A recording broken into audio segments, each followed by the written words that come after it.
Hey, what's up, guys? Justin here with another weekly update from Trade Stock, week number 35. If you hear something in the background, those are birds here in British Columbia, Canada. We're up here at the SilverTip Lodge for the Leanscaper Mastermind. Been up here all week, got here on Monday. We've been skiing every single day in the backcountry, Heli-Skiing, in fact. So we take a helicopter up every morning, get dropped off at the top of the mountain, ski down, get picked up, and continue to do laps all day, have lunch out there, come back, and then have a great dinner here and a nice little mastermind that is led by Mark Bradley. So there's 16 of us here at the lodge. It's been an incredible week, amazing week of, well, just really discovering our identity, understanding what our standards are at our companies and how to improve those standards, how to elevate those standards, how to raise the bar, if you will. So if you're watching this on YouTube, you'll see this beautiful lake behind me. It's got just an amazing perspective on life up here. We're in an extremely remote location, removed from cell phone service, although there is Wi-Fi. So I'm able to actually get this video out. Thank you to Drew and Brian for putting this edit together and getting it out to everybody today on this beautiful Friday. And we're going to talk about a couple things on today's episode. We're going to talk about the power of masterminds. We'll talk a little bit about why you need a 5-year plan. And I don't just mean business.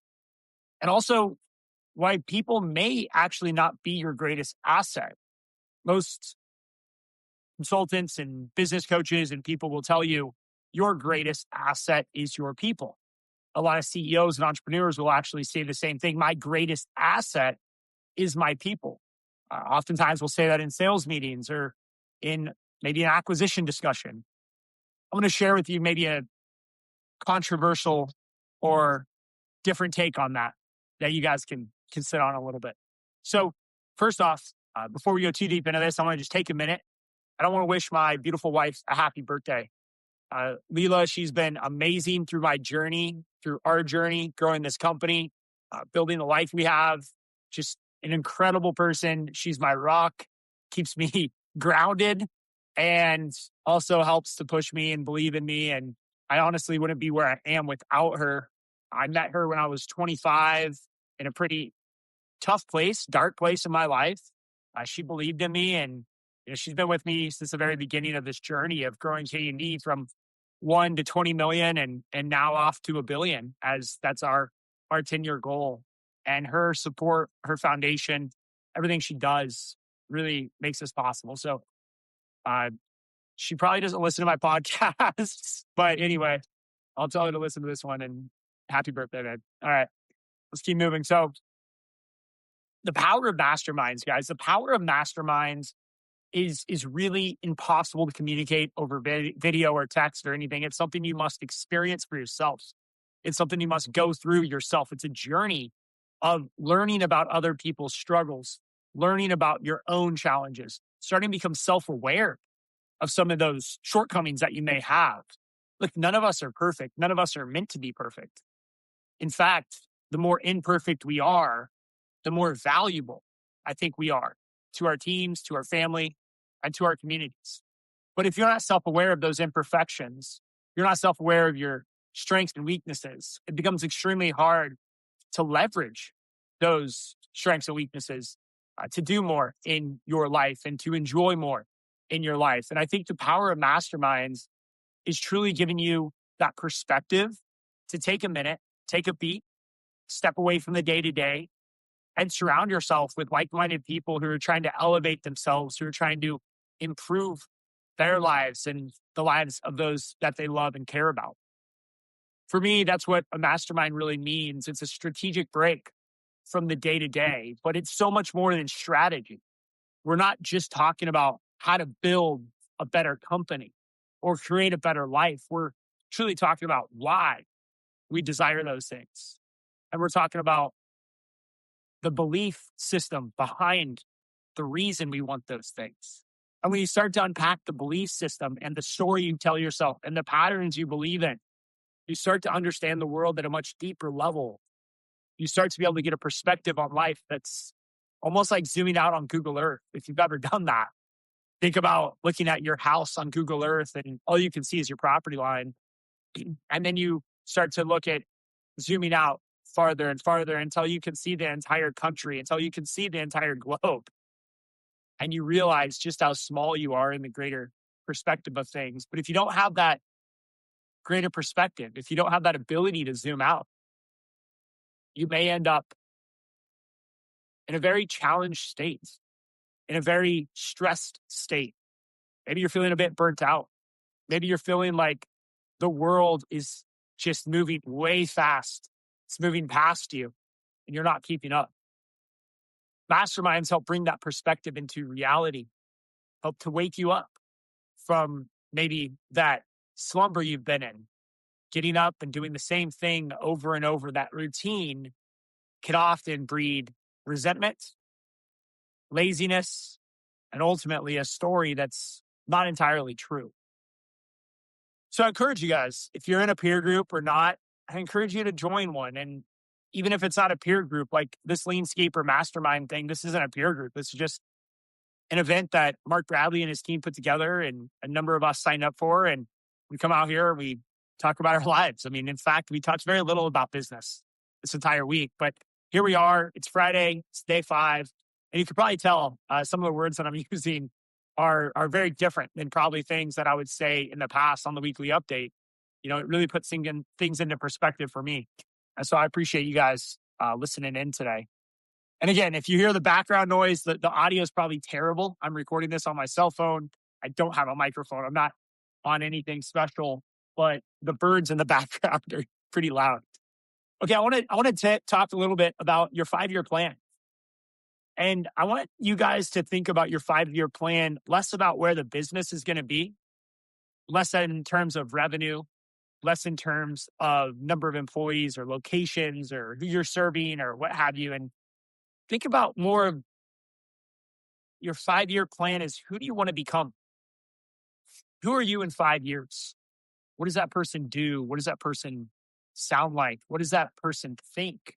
What does that person believe? And for a minute, start to think about who that person is in 5 years, that person you want to be. The decisiveness, the ability to execute, the ability to see things at a greater level, the ability to move faster, to make decisions that today you're afraid of making. As you start to think about that person you want to become, I challenge you to ask yourself, what's holding you back from becoming that person today? What do you need to do? What type of work do you need to do on yourself to become that person in 5 days instead of 5 years? This is an extremely deep concept that Mark talked about all week. And I can't go into much detail in a 10-minute podcast, but all I can say is if you guys truly spend some time on your 5-year plan, your identity, and who you want to become, I don't think it'll be time wasted. So I encourage you guys to check that out. If you're unsure about how to go through that process, shoot me a DM on Instagram or LinkedIn. Let's chat. Let's talk about the 5-year plan. I'll share mine with all of you. Just ask. The next and final topic for today's discussion is people are not your greatest asset. Despite what you've been told, despite what you may even believe. And hey, I'm not here to change your belief, but I am here to challenge it a little bit. Because my belief was challenged this week, and I want to share that with you guys. Maybe I should ask it more of a question. What if people were not your greatest asset? What if your standards were? Because if we look back over the years, people come and go. Great people, bad people, people we should have fired a long time ago, people we shouldn't have ever let leave. But the one thing that will constantly be there forever are your standards. They're your standards. What do you hold yourself to? What do you hold your team to? And of course, if there's a differential between your standards and what you hold the team to, whether it's higher or lower, it's not a good thing. And most of us hold ourselves to a higher standard and hold our team to a lower standard. You get what you tolerate. and what you tolerate will continue to thrive in your business. Because consciously or subconsciously, you are sending the message that what you tolerate and what you accept is the standard. And do you even have that awareness of the standard that you're setting? Because you may believe that the standard you set is a standard you set for yourself and how you show up every day, how quick you get back to an email, how fast you get back to a client, your close rate, your customer success, your actions. And while that's your standard, the question I have for you is, are you holding everyone else to the same standard? And like I said before, most of us are not. Most of us hold our team to a slightly lower or maybe a significantly lower standard than ourselves. And that is your standard. The standard you hold your team to is your standard, not the standard that you operate at. It's the standard that you accept to stay, that you accept to permeate, that you accept to be in your business. And if you continue down this road, your best people that live above the standard you accept will eventually leave, and everyone else will either fall or become below the standard that you accept. So I want you guys to really think about that this weekend. Think about the standard, not just the standard you've set, which there's probably some work to do there, but truly, what's the standard that you're accepting? It may be a world-class crew leader. It may be an amazing salesperson. It may be someone that is one of your best performing team members, but they fall short in areas like culture, in areas like respect, in areas like follow through. But when it matters, they're able to come through and succeed and deliver on the expectations that you set.